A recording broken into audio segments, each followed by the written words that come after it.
Ассалаумағалейкум бауырлар. Бүгін тағы кезекті видеоның реті келді. Бүгін бір бауырымыз үй жайында орнатылатын LED ламп, яғни LED жарық шамын алып келген болатын. Жасамай қалды, бір қарап берші деп. Осы LED жарық шамын қалай үй жайларында, яғни өзіңіз қолдан тексеріп қарауға болатын көрсете кетейін. Бәлкім керегі болар. Бұл мінекей осындай 7 жарық диодынан тұрады. Осы 7 жарық диодтың біреуі күйіп кеткен жағдайда қалған 6-ауы жанбай қалады.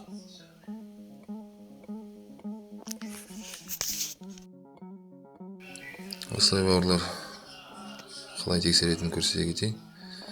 Бізге бір сымның бөлігі керек, екі басы ашылған. Мінекей қолмен ұстап тұратын жер тоққа тимейтін жабылған болу керек. Осындай мінекей изоляция дейді. Үстіп тоққа қосып қойып, лампыны әр қайсы диодты жеке-жеке осылай тексеріп шығамыз, екі басына тигізіп. Егер күйген диодтың екі басына тигізген жағдайда қалған диодтар жану керек.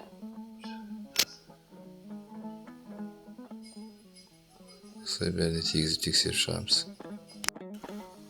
Осылайша өртенген, яғни жасамай тұрған светодиод, жарық диодын анықтап аламыз.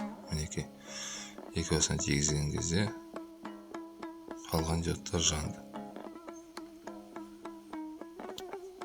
Ендігі мәселе осы табылған диодтың бетін сындырып алып тастаймыз.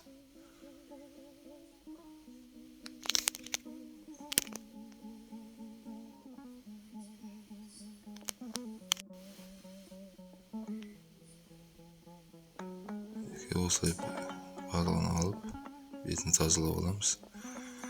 Мінекей тазаланды. Мына екі басындағы темірді бір-біріне жалғап тастаймыз. Баянный лампымен бетін қиып тастаймыз.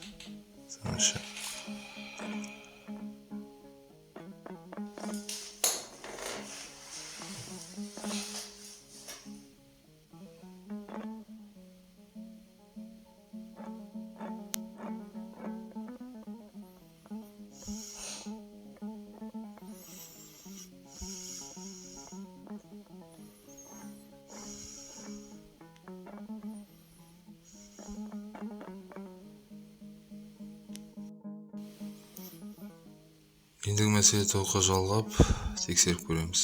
Мінекей бауырлар, осылай жөндеп алуға болады. Назар салып қарағандарыңызға рахмет. Келесі видеоларда жолыққанша аман сау болайық. Бәлкім керек болар.